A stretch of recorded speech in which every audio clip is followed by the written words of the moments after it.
बहादुर हुआ।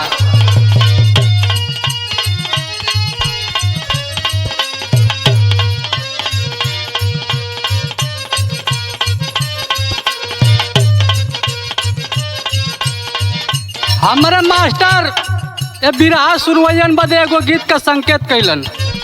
कौनो लइका लइकी के बात बा, लइकवा लइकिया से कहलस पहिने लू साड़ी चाही सूट सलवार हो,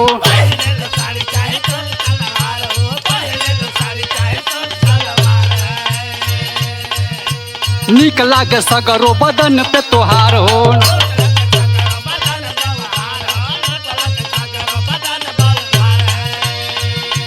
पहिने लू साड़ी चाहे सूट सलवार हो, निक लागे सगरो बदन पे तोहार हो, होठ मधुशाला तोहार जाम भइल बा हो, जाम भइल बा।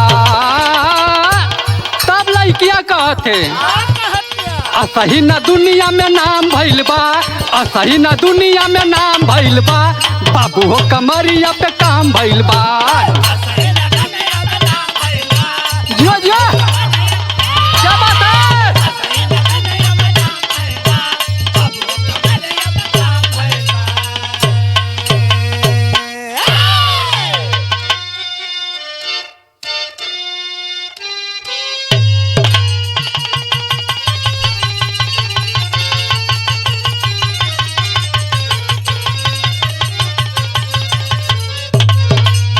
कि अब सवरिया रे गोइया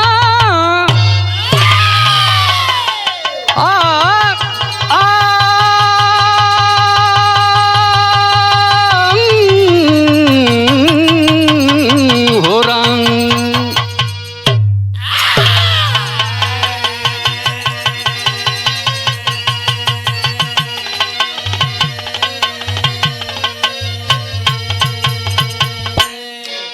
अच्छा बाबूजी, हम भोजपुरी लोकगीत बिरहा गायक उमेश लाल प्रजापति पुनः आप लोग के बीच में एक बिरहा भेज रहा हूँ।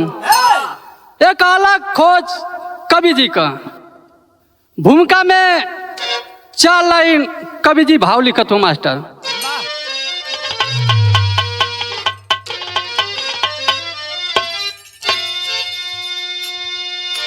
उर मछली तो हुआ जब वासना जगी, भार्या भी शौहर से फरेब करने लगी, हटा कर हया कयाज देखो पर्दा, हवस की आग में निस दिन जलने लगी, आलिंगन हुई पड़ोसी के प्यार में, सेज पर जवानी जब तड़पने लगी, जिंदगी खत्म हो गई मौज के चाह में, गैर मर्द की आदत जब लगने लगी।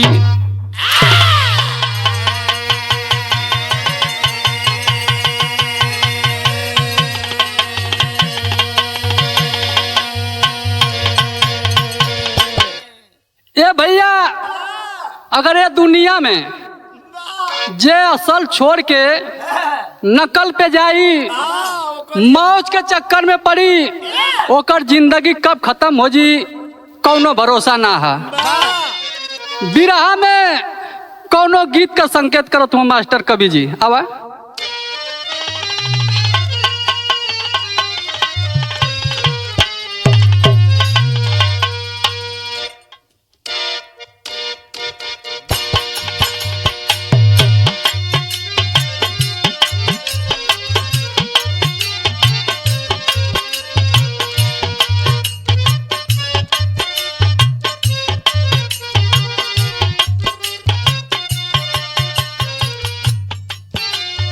कौनो लइका अपने प्रेमिका से कहलस केहू दुनिया में नहीं खे,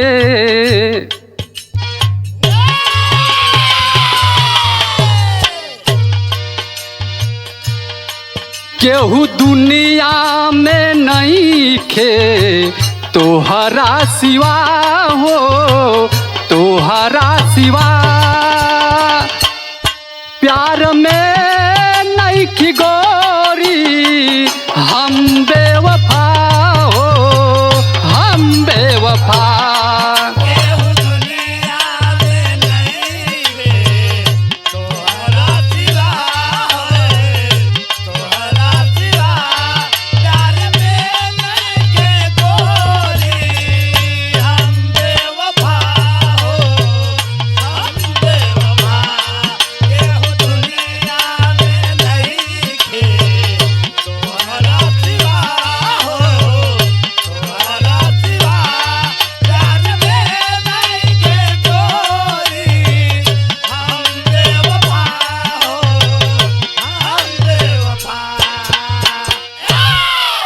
लेकिन कवि जी बिरहा के अंदर भाव दलन, केहू रिश्ता के कीमत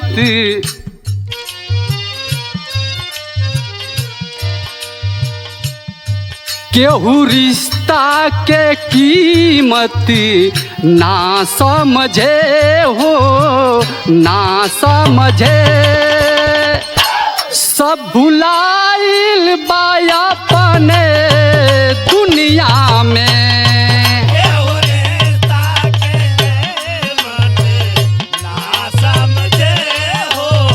क्या बात है।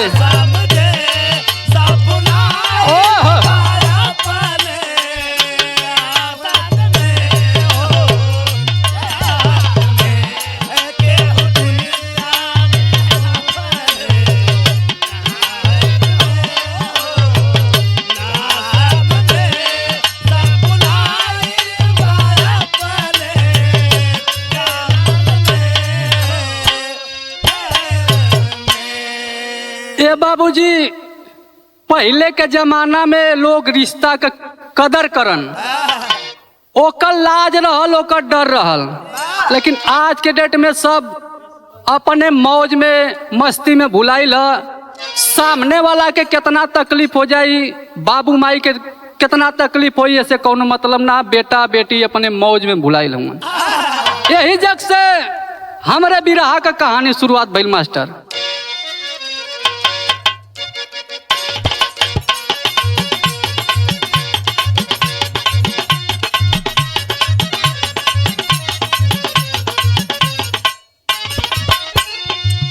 हवस की आग में, हवस की आग में मनावता मानो भूल गए, हवस की आग में मनावता मानो भूल गए। रिश्ता क्या है अपनों से सब दूर गए।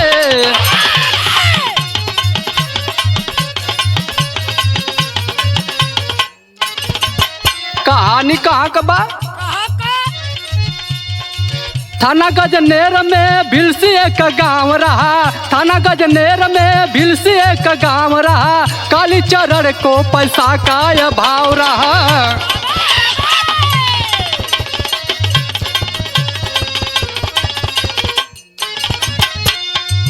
पत्नी जय देवी रहती परेशानी में, पत्नी जय देवी रहती परेशानी में। 3 बेटी हुई थी उसको जवानी में।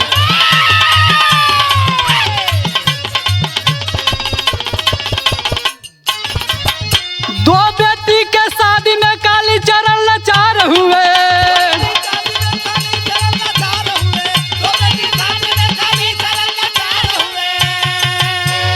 और 2 बेटी के शादी करने में काली चरण लाचार हुए। तीसरी बेटी के शादी को तैयार हुए।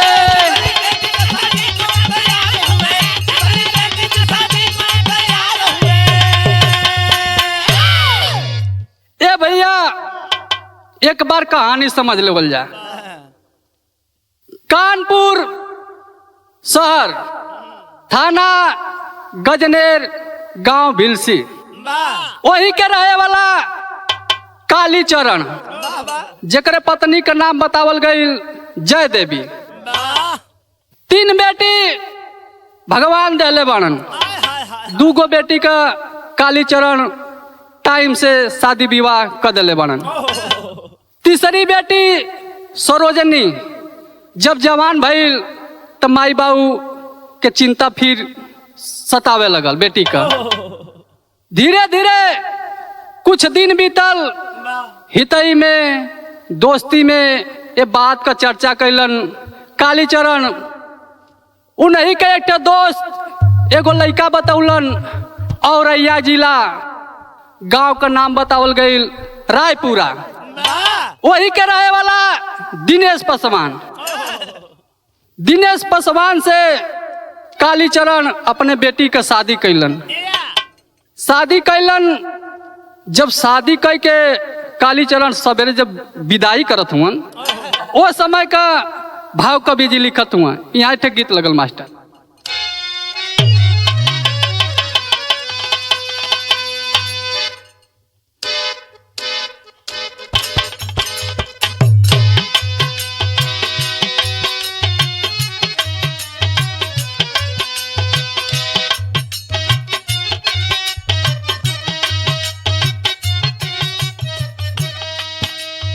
कौनो आदमी मेहरारू का बड़ा आशिक बा, उतरती हुआ ना देखे, जब बौका तब जुड़ जाए। यही सिपाही भैया नियर पहुँचे खवाल था। एक दिन औरतिया कौनो परब रखले बा, मना करत थे। का कहो? धीर धारी ए पिया, जिद न करी ए पिया।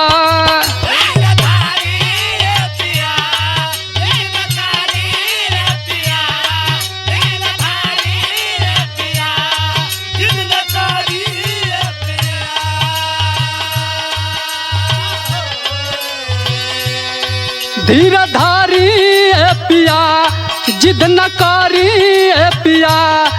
एक रतिया में होई नहीं बासी राजा जी, भूखल बानी आज जानी नासी राजा जी हो। भूखल बानी आज जानी नासी राजा जी।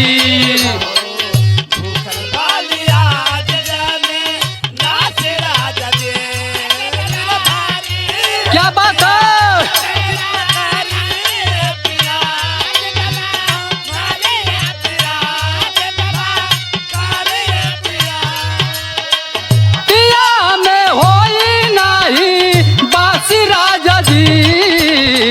भूखल बानी आज जानी नासी राजा जी हो। भूखल बानी आज जानी नासी राजा जी। लेकिन बिरहा के अंदर कितना सुंदर कवि जी ने भाव दिया है। लेके सपना हजार छोड़ के नैहर परिवार,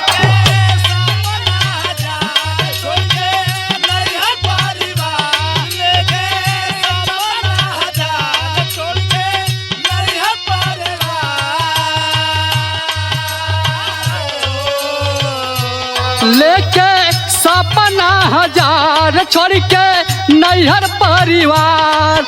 हाई सजना के घर देखा जाली बिटिया हो। टाइम से निभवल बाबू माई रीतिया हो। टाइम से निभवल बाबू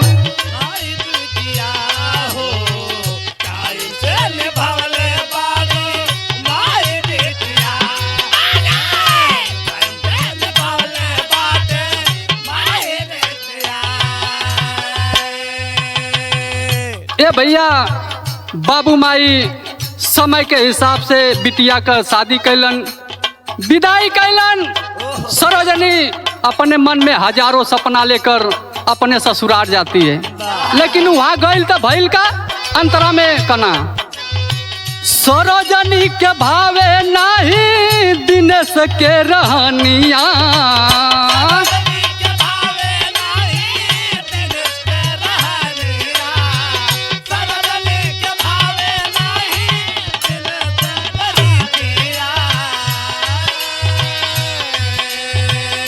रोज रोज दारू पिए दूनो हो जुनिया।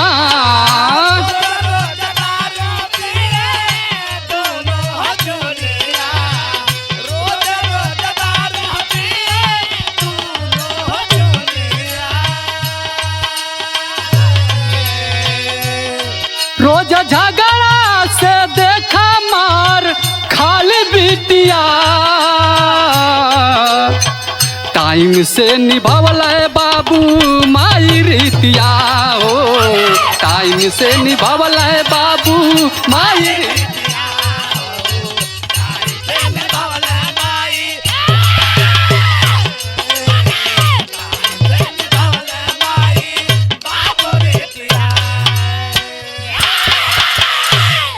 ए भैया कौनो कौनो बहन बेटी का ससुराल बढ़िया मिल जाला, परिवार बढ़िया मिल जाला। अब जवन सरोजनी का आदमी हो दिनेश इतना दारू पिए इतना दारू पिए कि रोज सांझ के आवे तो 2-4 लात कस दे। अब वो बेचारी का सपना टूट गई और ओकरे साथे साथे ओकर सास जवन रहल यमुना देवी वो गाड़ी दे कह हमरा लड़का के कुछ बोलबी तो समझ जो कि तोर कमाई ना पिया था आपन पिया था। एकदम जिंदगी बेकार हो गई सरोजनी का वो परिवार में। जब एकदम परेशान हो गई तो एक काम कैलस। कौन काम कैलस मास्टर? विदेशिया लगत।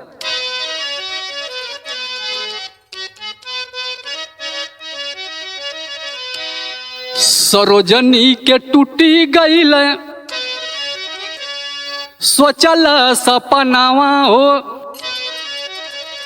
अब नाही भावेला ससुरा के आंगनवा। जितना सपना सजा के गईल सब खत्म हो गई। अब ससुरा में एक क्षण निकना लगा। कब सोचा कि हम अपने घरे चल जाएं? आगे कब है? सासू यमुना देवी रोज मारेली में हनावा हो, मिली गईल बाटे हो बेटा से मतरिया। अभी मतारी बेटा मिलके लगल सरोजनी के परेशान करे। एकदम परेशान हो गई तो का कैलस? भाई के बोला के एक दिन आईली नैहरावा हो, झारा झारा बिटिया के बरसे नजरिया। एक दिन सरोजनी अपने भाई के बुला के अपने माई के आ जाती है। जब यहाँ आइल तो जब मतारी पूछलस, बाबूजी पूछल, बेटे ससुरा में कोनो दिक्कत ना भइल है ना? लगल झड़झड़ झड़झड़ रोवे। जब सारी कहानी सुनौलस माँ बाप के भी आंख में आंसू हो जाते हैं, लाचार हो जाते हैं। सोचे लगलन इतना गरीबी में 3 गो बेटी का शादी कैलीन, 2 गो बेटी का तो घर परिवार बढ़िया मिलल, लेकिन ये बेटी का जिंदगी बर्बाद हो गई। धीरे धीरे जब कुछ दिन बीतल तो बाबूजी कैलन का?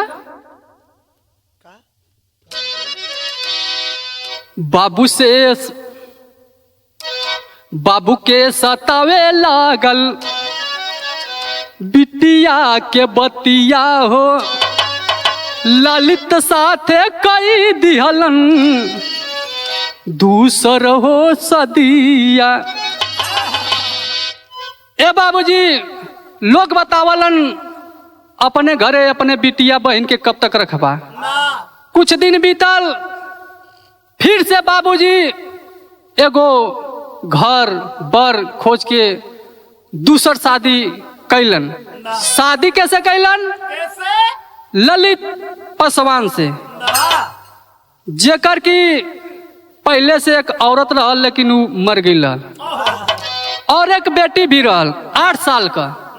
उसे ले जाके ललित पासवान से कालीचरण अपने बिटिया सरोजनी का दूसर बियाह कर दिलन। जब वो घर में सरोजनी गईलिन तो भैल का मास्टर यहाँ गीत लगत।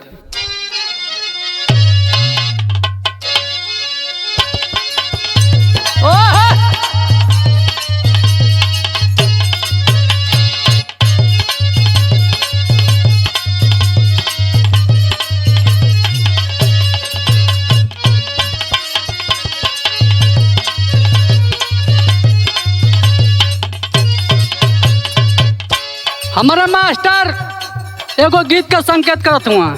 कौनो ननद भौजाई के बात है। भौजैया कलश का ये नंदो अब सुतला हुआ पढ़े ना जेबू का। नंदी कलश अरे भौजी बड़ा दिक्कत होले पढ़े में।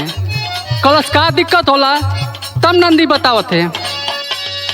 गड़ी गड़ी जाए हो गड़ी गड़ी जाए हथावा में कलमिया गड़ी गड़ी जाए।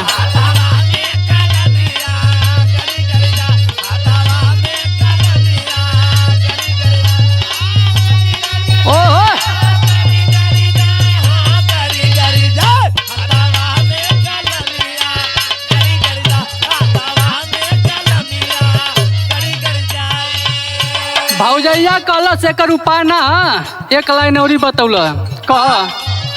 अरे दर्द के मारे डकटरिया में गईली।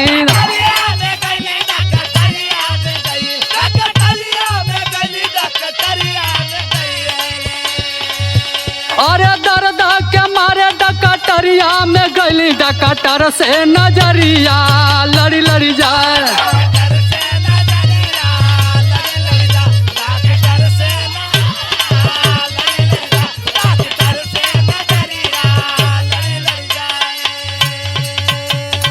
लेकिन बिरहा में भाव अरे रही रही जाए हो रही रही जाए से जिया पर जवानिया रही रही जाए।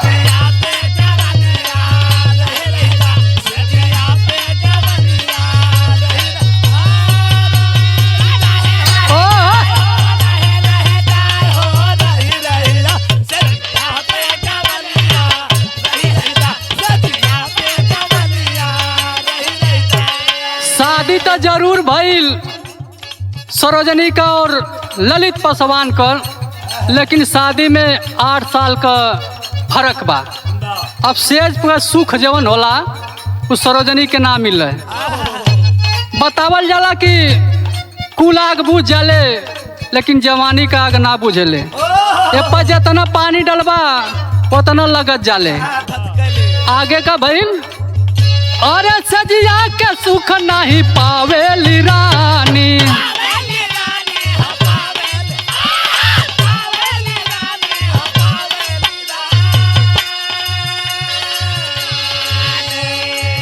अरे मछरी के जैसे हो तड़पे जवानी।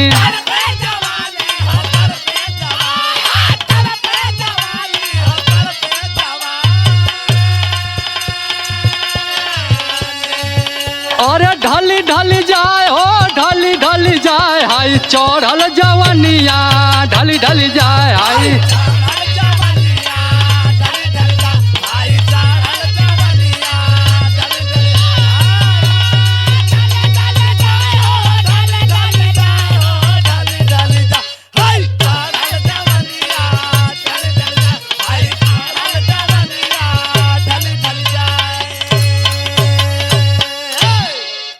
अब का कर सरोजनी परेशान हो के अपन दाल भात खाए के दिन बितावत है, लेकिन उसके मन का सुख ना मिला। ललित पासवान जो हुआ सुबेरे सुबेरे चल जाए किराना के दुकान पर अपन ई घर में रह के सिलाई करे। जब सिलाई करे तो जितना बढ़िया सिलाई करे उतना बढ़िया वो देखऊ में रह और उतना शौकीन भी रह। सिलाइया करे में एक दिन ओकर मशीन खराब हो गई। फोन करके जब कहलस ललित पासवान के कि हमार मशीन खराब हो गई, कहलस हमार मशीन खराब हो गई। कहलस नहीं मतलब सिलाई मशीन खराब हो गई। कहलस रुक एगो दोस्त हमारा भेजती उ शायद बना दे। उ ललित पासवान का दोस्त कौन रहल? अंकुर श्रीवास्तव, जवन की सिलाई मशीन बनावे बढ़िया दोस्ती भी रहल। जब वो सिलाई मशीन बनावे गई तो जब देखल सरोजनी के तो मशीन कम बनावे ओकरे मशीन पर ज्यादा ध्यान दे। धीरे धीरे मशीन तो बन गई। सरोजनी कहलस भैया क रुपया बल। जब ऐसा बात कहल तो तख्तर अगल ओकर एवर आ जब तकल तो कुछ देर तक के मुझे मुंह खोल तो बड़ी ऊंची बात कलस। कौन बात कलस मास्टर? गीत बदलत है।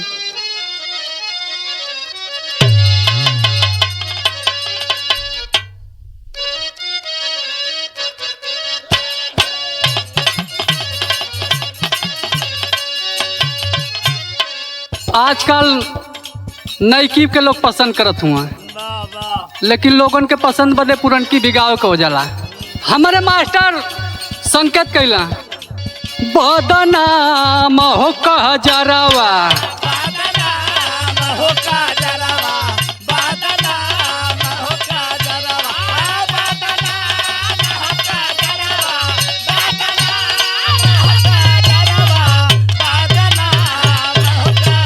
क्या बात है।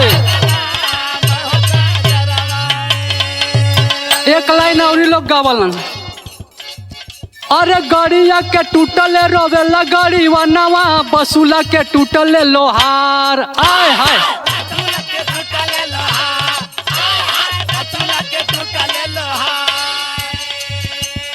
ढीला भैला जो बना रोवेले कसबिनिया, कैसे के चली रोजगार हो कह जरावा, बदनाम हो कह जरावा।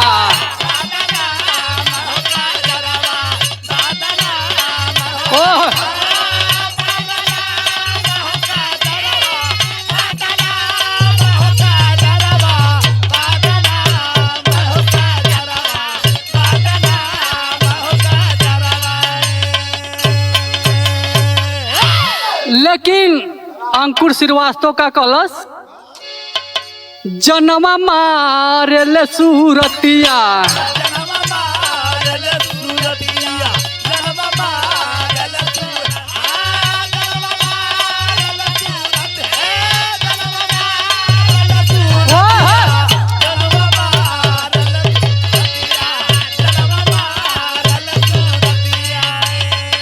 एक लाइन और का जनमा मारल सूरतिया, जनमा मारल सूरतिया, भौजी हो तो हर मोहनी मूरतिया।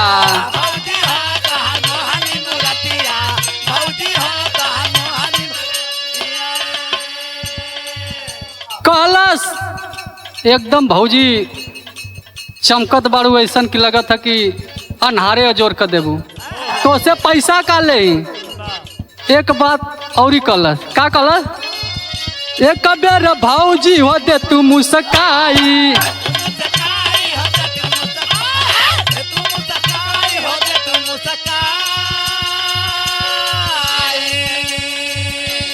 दिलावा के पूरा कही दे तू फरमाइश।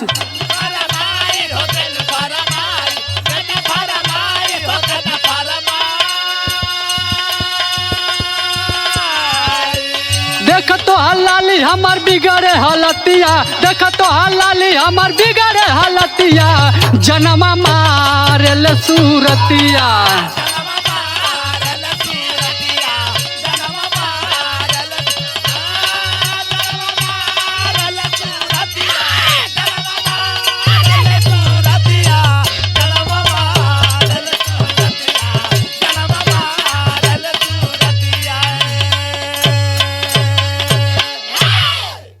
कलश भाऊजी ललित भैया तो हमार दोस्त हुआ, तो से पैसा का ले इतना बढ़िया तोहर व्यवहार बा, ललितो भैया से बढ़िया तोहर व्यवहार लगा था। दाना पानी कैलस, अब ओकरे दिल दिमाग में सरोजनी का तस्वीर नाचे लगल, एकदम परेशान हो गल। परेशान बोलते इधर सरोजनी का हालत है मास्टर, यहाँ टेरी लगत है।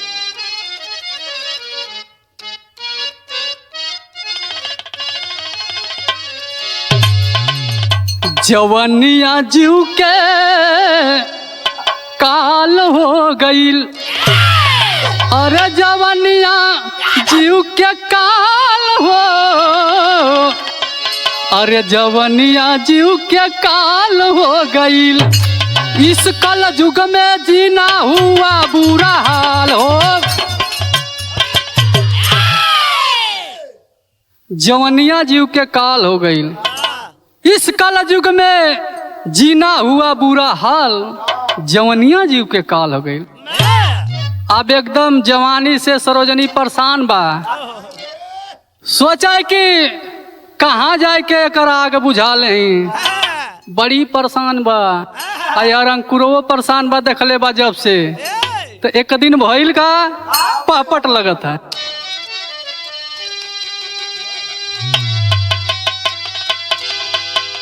अरे एक दिन सूतल रहली कपड़ा निसारी घर में नारी हो। अरे एक दिन सूतल रहली कपड़ा निसारी घर में नारी हो। और तब तक खिड़की से देखा है शिकारी घर में नारी हो।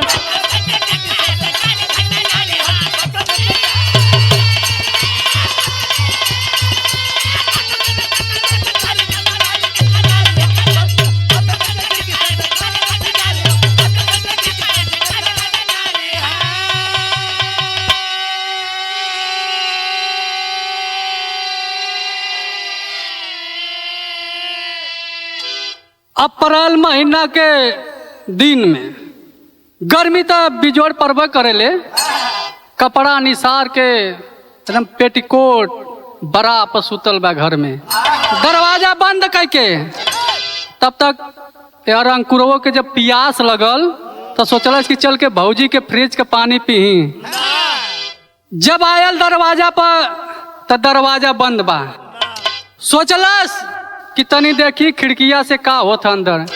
जब देखलस अंदर तो देखते रह गल। का देखलस? शीशा नियर चमकत बा सेज पर जवनिया हो। आ देख के नौजवान के मुंह में आयल बा पनिया हो। अरे हम बिस्तर हुआ मजा लिया मारी घर में नारी हो। खिड़की से देखा है शिकारी घर में नारी हो।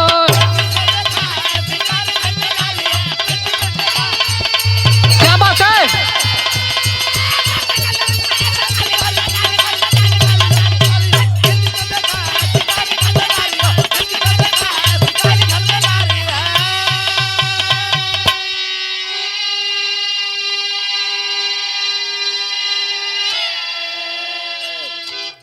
ए भैया, एक दिन अंकुर जौन है कि सरोजनी के घरे आता है और सोचलस कि चल के तनी फ्रिज में से ठंडा पानी पी लही। देखा था इधर दरवाजा बंद। जब खिड़की से झकलस एकदम शीशा नियर सेज पर जवानी चमकत बादम पेटीकोट ब्लाउज में देख के ओकर आंख बंद हो गई। दरवाजा जब ठोकलस सरोजनी आई के उसी हालत में जब खोलती है तो उसके साथ अंदर हो जाता है। अंदर होकर दरवाजा बंद कर दिया। जब वो साड़ी लिपटने जाती है तो अंकुरवा कहता कि भौजी एकर जरूरत ना है, ऐसा ही बढ़िया लगत है। अब कैलस का कवारी में उठा के ले जाके बेड पे पटकिए दिला। अब पटक के जवन ना करे के तवन कैलस। अब तो वो अगर भुखायल आदमी के खाना मिल जाए, सूखलो रोटी मिल जाए तो आत्मा तो जुड़ाई जाले। अब सरोजनी जवन चाहत रहल हुआ हो गल, ओकरे आत्मा के तो शांति मिल गई, लेकिन धीरे धीरे का ये आदत लग गई। अब जब इधर ललित पासवान जाए किराना का दुकान चलावे तो यार अंकुर श्रीवास्तव के इनकर दुकान खोल दे। दोनों जाने खूब मजा ले।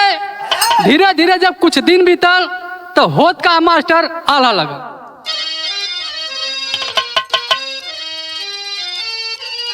यो बहादुर, एक दिन ललित के सासू जी बोलवली भैया।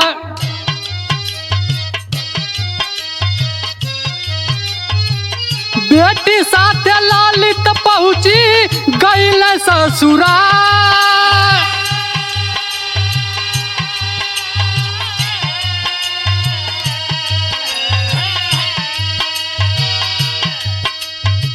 रतिया के लेटा भइल वही जाकर रुकल बाबू।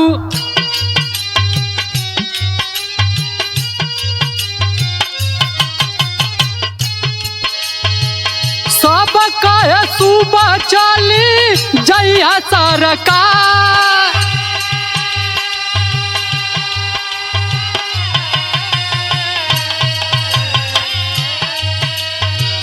सबसे पहले घरावा में बिटिया जब अइली भैया।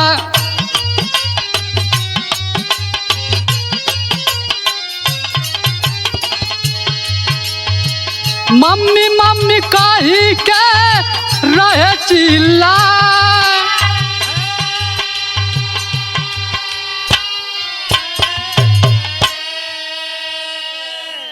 ए भैया कुछ दिन जब बीतल, ललित का जौन पहली ससुराल के लोग फोन करके कौनो बेटवा का बर्थडे रहल कलन, ललित अगर आ जाता तो बहुत बढ़िया होत। एक दिन ललित कैलन का कि अपने बेटी के लेके और अपने ससुराल पहुंच गए।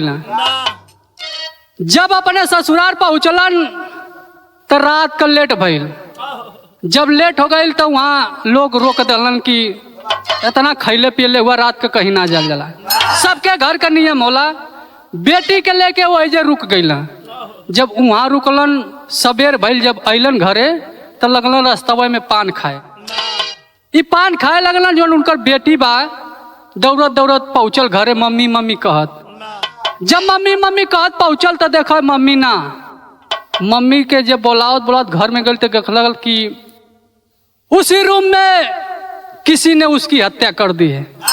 चारों तरफ खून फैला है, बाथरूम से लेकर किचन तक।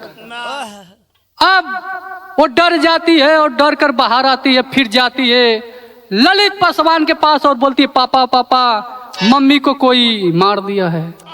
इतनी बात जब सुनकर दौड़ पड़ता है ललित पासवान और घर में जाता है तो देखता है वाकई में ही उसकी पत्नी मर चुकी थी। अब इस घटना का खबर ललित पासवान जो न कि पुलिस वालन के देलन। जब पुलिस वाले के देलन, धीरे धीरे जब उसका छानबीन होने लगा तो जब मोबाइल का लोकेशन निकाला गया, उसका डिटेल निकाला गया कि किससे बात करती थी।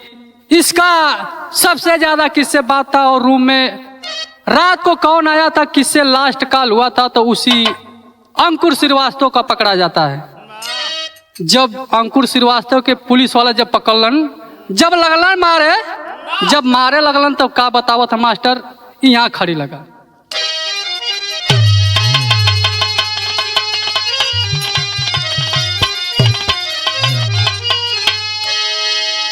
अरे कैली पति साथे धोखा लुटवली थतिया, तो जाने पवला ना साहब हो केहू के बतिया।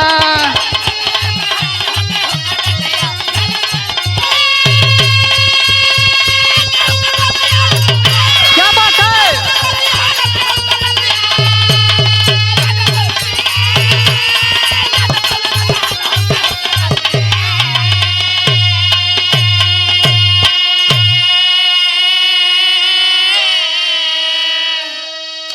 अंकुर श्रीवास्तव कलश साहब अपने पति के साथ धोखा कर कर अपनी इज्जत हमको लुटाती थी, इस बात को कोई नहीं जानता था।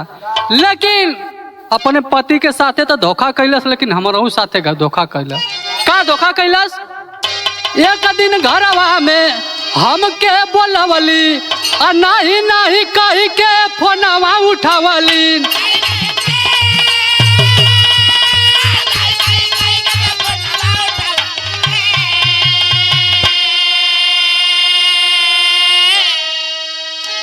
अरे डालत रहली चोरी चोरी राजू के घसिया, तो जाने पवला ना साहब हो केहू के बतिया।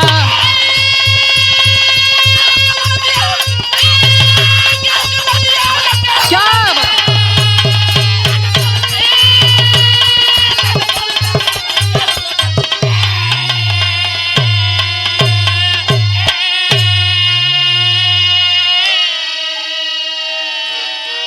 एक दिन जब भी घर में अकेला रहनी, अंकुर श्रीवास्तव बताता है कि जब भी सरोजनी एक दिन घर में अकेली थी, इसका आदमी और इसकी बेटी जो थी ससुराल चले गए थे, तो मुझे रात को बुलाती है। उसी रात में एक और फोन आता है जिसमें ये नाही नाही कर कर बात कर रही थी।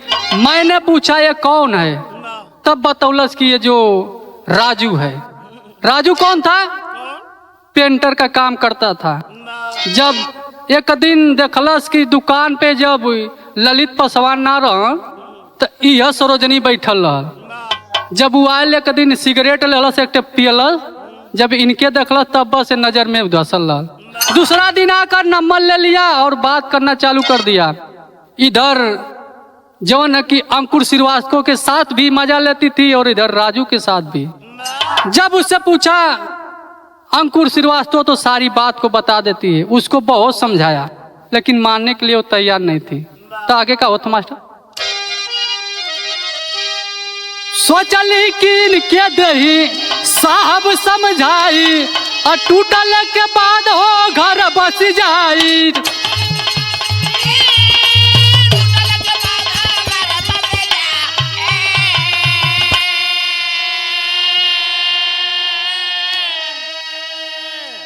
ए साहब नहीं मनली हमार बतिया, अजान दली नहीं हो केहू के बतिया।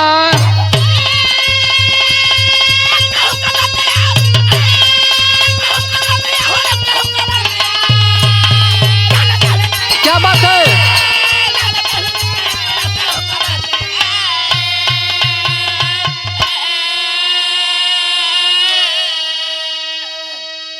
ए साहब, हम सरोजनी के बड़ा समझौलीन लेकिन ये मानने के लिए तैयार नहीं थी।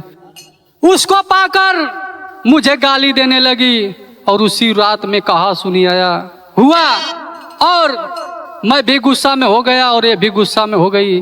झगड़ा लड़ाई हुआ, जहां तक कि गुस्सा कंट्रोल नहीं हुआ और इसको मैं मार दिया। अब दरोगा जी उस अंकुर को पकड़ते हैं और उसके मोबाइल के जरिए जो है कि राजू को भी गिरफ्तार करते हैं और दोनों को ले जाकर थाना में बंद कर देते हैं और कार्रवाई चालू कर देते हैं। जब तक बिरहा लिखी गई यहीं तक कहानी मिली।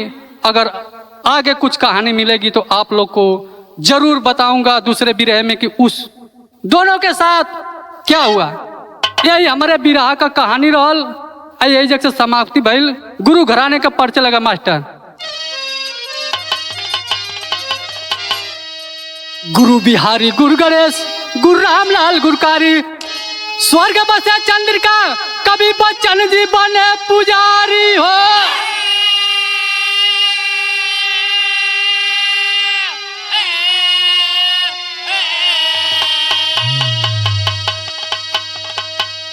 जवान जीव के काल हो गईल, कविता उमेश लाल बिरहा में ठोक ताल। जवानी जीव के